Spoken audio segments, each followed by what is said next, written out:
उज्ज्वल महाराष्ट्र में आप सभी का स्वागत है।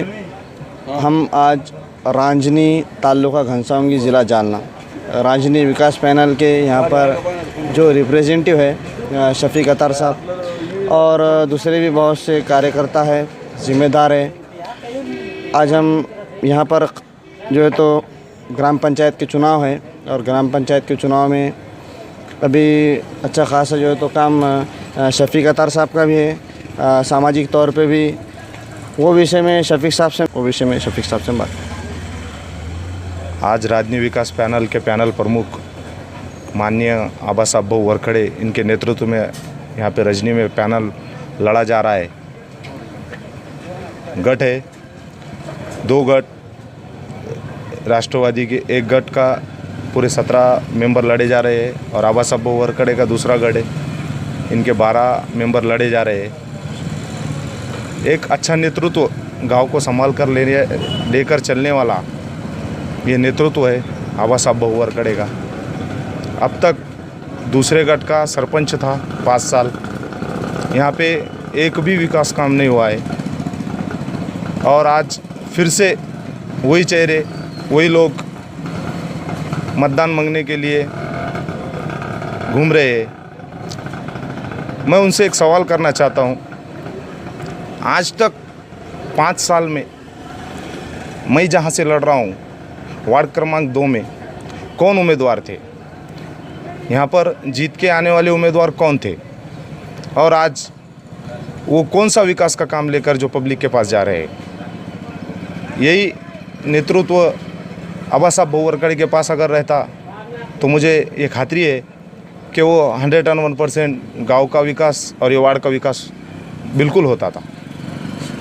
दूसरा जो एजुकेशन एक्टिविटीज़ है जैसा IAS, IPS, यानी पिछले इसमें कोई यहाँ से बन के गया है क्या? कैसी हालत है यहाँ पे, यानी तालीम वगैरह, शिक्षण वगैरह की अभी स्कूल वगैरह? यहाँ पर उर्दू की खस्ता हालत है, जो कि जिला परिषद स्कूल के अंदर सिर्फ 7वीं तक ही उर्दू स्कूल है और बाकी मराठी माध्यम से जो है तो अच्छी खासी हालत है। और यहाँ पे बहुत सारे बच्चे एजुकेटेड हुए हैं, डॉक्टर्स है, कुछ पुलिस अधिकारी बने हैं, बहुत सारे अच्छे नेतृत्व में। और मसूदरी मुक्त विद्यापीठ जो है तो वहाँ पर आबा साहब भाऊ वरखड़े ये एक संचालक, उसके अध्यक्ष है समिति के, तो वहाँ पर ज़्यादा से ज़्यादा रजनी के बच्चों को तालीम लिए जाए, इनकी ये कोशिश रहती है। अच्छा, आगे समझ जाओ, आपका पैनल आया तो आप जो एजुकेशन डिपार्टमेंट है, हेल्थ डिपार्टमेंट, उस पर आपका जो तो ख़ास फोकस रहेगा। जैसा उर्दू का है, आगे समझ जाओ कंप्यूटर वगैरह, दूसरे और जो प्राइवेट इंस्टीट्यूशंस रहते वो भी आप जो तो चालू करेंगे। और जैसा प्लेग्राउंड वगैरह है वो भी आपके समझ जाओ आगे प्रोग्राम से समझ जाओ आपके सब। बिल्कुल, क्योंकि इससे पहले 2 साल में शालेय समिति का अध्यक्ष रह चुका हूँ। शालेय समिति का जब उपाध्यक्ष था मैं, तो अच्छे से मुझे मालूम है कि अभी भी आप आज जाकर देख सकते हैं जिला परिषद स्कूल के अंदर कि हमने 12 कंप्यूटर लैब, 12 कंप्यूटरों का एक लैब तैयार किया है, जो बच्चों के लिए तालीम के लिए अच्छी बात है। और दूसरी बात, विज्ञान के लिए हमने एक प्रयोगशाला का भी 15 लाख रुपए का टारगेट ऊपर से पाठ पुरावा करके उसको लाकर जिला परिषद के अंदर दिया है। आगे समझ जाओ सामाजिक काम भी और एजुकेशनल एक्टिविटीज़ है और दूसरे और भी विकास के काम है, जैसा शादी खाना है, दवाखानों की फैसिलिटीज़ है। यानी आम जनता को जो गवर्नमेंट की स्कीम का फ़ायदा है वो बराह रास्त आसानी के साथ मिले, वो विषय में शफीक अतार साहब जो है तो काम करने के इरादे हैं उनके। वो हिसाब से यहाँ की जो जनता है, जनता भी, यहाँ के लोग भी अच्छे खासे शफीक अतार के फेवर में हैं। आगे हम अलग अलग लोगों से जो है तो प्रतिक्रिया लेंगे। उज्ज्वल महाराष्ट्र में आप सभी का स्वागत है। हम आज राजनी तालुका घनसावंगी में है और हमारे साथ ये दीपक सर है। राजनी में किस तरह से आगे काम हो, सरपंच कोई भी बनो, लेकिन लोगों का ऐसा बोलना है कि ज़्यादा से ज़्यादा यहाँ पे विकास का काम हो, हेल्थ डिपार्टमेंट और एजुकेशन जो डिपार्टमेंट है उसका जो तो वीकनेस दूर हो, वो विषय में हम अलग अलग लोगों की जो तो राय लेंगे। फ़िलहाल में हम दीपक सर से ये विषय में जो तो बातचीत करते हैं। सभी का स्वागत है। गांव के विकास के लिए मूलभूत सुविधा है, जिसे पानी, बिजली, नालियों का काम, रास्तों का काम। जिस गांव की ये सब तीनों भी चीज़ें अच्छे, उस गांव का नाम रोशन होता है, वो उस पर आदर्श गांव कहलाता है।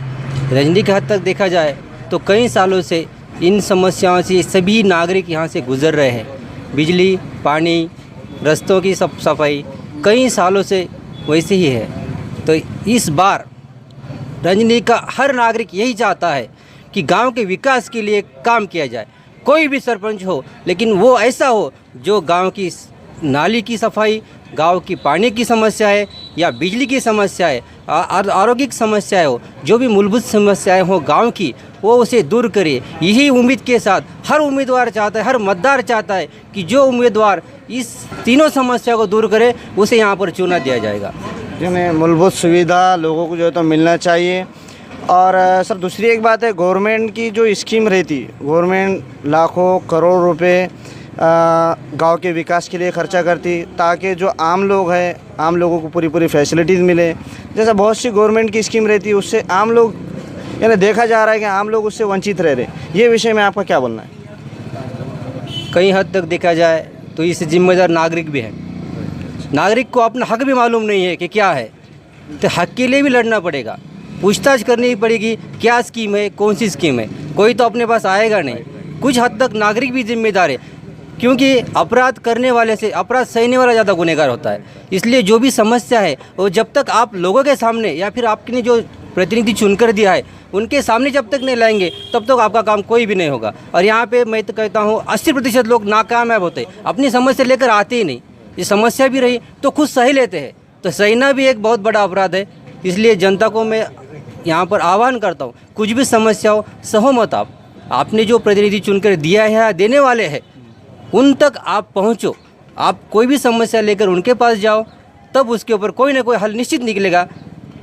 ऐसा मुझे मतदारों को भी आह्वान है। इसलिए जो भी समस्या है आपकी, आने वाले प्रतिनिधि हो या जो आए वाले प्रतिनिधि हो, उन तक आप पहुंचो, उनकी अपनी समस्या उनके हद तक पहुंचाओ। निश्चित रूप से कुछ न कुछ तो भी हल निकलेगा, विकास होगा ही होगा। और केवल बात करने से नहीं होता है, उसका पूरा फॉलोअप लो। आप एक बार कहेंगे ठीक है, हाँ कहेंगे, आप बार बार कहो। अगर बार बार कहेंगे तो निश्चित रूप से 100% काम आपका होगा ही होगा।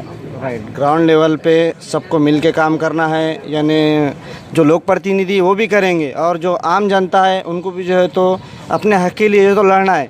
Indian constitution fundamental rights after the duties by the people, यानी हर आदमी को जो मूलभूत अधिकार है, जो फंडामेंटल राइट्स अपने को दिया ले, यानी सबको सरीके दिया ले। उसमें राष्ट्रपति भी है, प्राइम मिनिस्टर भी है, यानी सर्व नागरिक एक समान है। छोटा बड़ा जो है तो कोई नहीं है, सबको फैसिलिटीज़ जो है तो मूलभूत सुविधा हर आदमी को मिलना जो है तो गवर्नमेंट की भी जिम्मेदारी है और हमारी भी जिम्मेदारी है। अगर हमको हक़ नहीं मिल रहा तो हमने जो है तो आवाज़ उठा के हमारे हक़ को जो है तो लेना है। तो ये थे हमारे साथ Deepak sir, is well educated person, बहुत अच्छी जो है तो हमारे चैनल के माध्यम से जो है तो बात करें और जनता तक और गवर्नमेंट तक भी जो है तो यानी एक बहुत अच्छा मैसेज दिए सर ने। सर शुक्रिया।